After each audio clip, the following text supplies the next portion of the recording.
Hello friends, welcome to Cooktail. আজ আমি আপনাদের সাথে শেয়ার করে নিচ্ছি মাশরুমের একটা রেসিপি, যেটা বানানো খুব সহজ কিন্তু খেতে হয় দারুণ ভালো। আমার আজকের রেসিপি মাশরুম ক্যাপসিকাম ফ্রাই। রান্নাটা শুরু করার আগে একটা মশলা তৈরি করে নিচ্ছি। সেজন্য মিক্সিতে নিয়ে নিচ্ছি দুটো শুকনো লঙ্কা আর কিছু গোটা গোলমরিচ। এগুলোকে গুঁড়ো করে নিচ্ছি, তবে একদম মিহি গুঁড়ো হবে না, একটু দানা দানা থাকবে। প্রথমে কড়াইতে সাদা তেল আর মাখন একসাথে গরম করতে দেবো। পুরো রান্নাটা আমি কিভাবে করি তা জানতে ভিডিওটি শেষ অবধি দেখতে থাকুন। আমার এই রেসিপিটা যদি আপনাদের ভালো লাগে তাহলে অবশ্যই লাইক কমেন্টের মাধ্যমে তা আমাকে জানাবেন। আপনাদের করা একটা লাইক বা কমেন্ট আমাকে নতুন নতুন রেসিপি ট্রাই করতে খুবই মোটিভেট করে। তেল আর মাখনটা গরম হয়ে যাওয়ার পরে তার মধ্যে কিছু রসুন কুচি দিয়ে সামান্য নাড়াচাড়া করে নিয়ে আমি গুঁড়ো করে রাখা মশলাটা ওর মধ্যে দিয়ে দিয়েছি। এরপরে দিয়ে দিলাম কুচনো পেঁয়াজ কুচিগুলো মিনিট দুয়েক ভালোভাবে ভেজে নেব।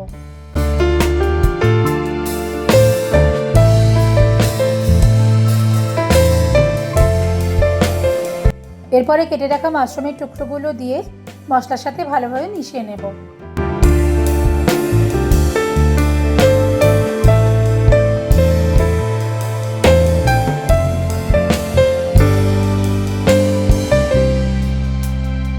কড়াইতে কিছুক্ষণ চাপা দিয়ে রাখবো। মাশরুম রান্না করার সময় মাশরুম থেকে কিন্তু অনেকটা জল বের হয়। জলটা বেরোতে শুরু করলে কড়ার ঢাকনাটা খুলে দিয়ে দিচ্ছি স্বাদ মতো নুন। সামান্য নাড়াচাড়া করে নিয়ে আবারও কিছুক্ষণ চাপা দিয়ে রাখবো, যতক্ষণ পর্যন্ত না মাশরুমগুলো ঠিকঠাকভাবে সেদ্ধ হয়ে যায়। তবে মাশরুম রান্না হতে একদমই বেশি সময় লাগে না।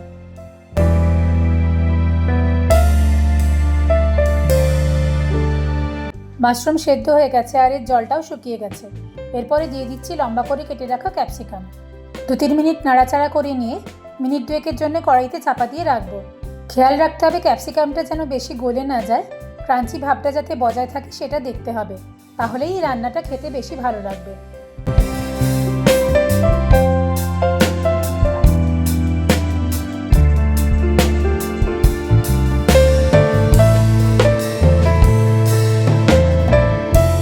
সবশেষে কিছুটা ধনেপাতা কুচি ছড়িয়ে মিশিয়ে নিয়ে গ্যাসটা বন্ধ করে দিলেই আমাদের আজকের রান্না মাশরুম ক্যাপসিকাম ফ্রাই সার্ভ করার জন্য একদম রেডি হয়ে যাবে।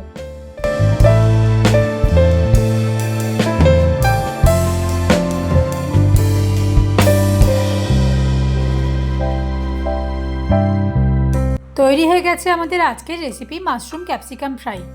এই রান্নাটা শুধুই খাওয়া যায়, তবে আপনারা রুটি দিয়েও খেতে পারেন, ভালোই লাগবে। মাশরুম খুবই উপকারী একটা সবজি, বিশেষত যারা নিরামিষ খান তাদের জন্য মাশরুম খুব ভালো প্রোটিনের সোর্স। আমার আজকের রেসিপি আপনাদের কেমন লাগলো কমেন্ট করে অবশ্যই জানাবেন। যদি ভালো লেগে থাকে ভিডিওটা লাইক আর শেয়ার করে দেবেন, আর আমার চ্যানেলটা সাবস্ক্রাইব করতে ভুলবেন না যেন।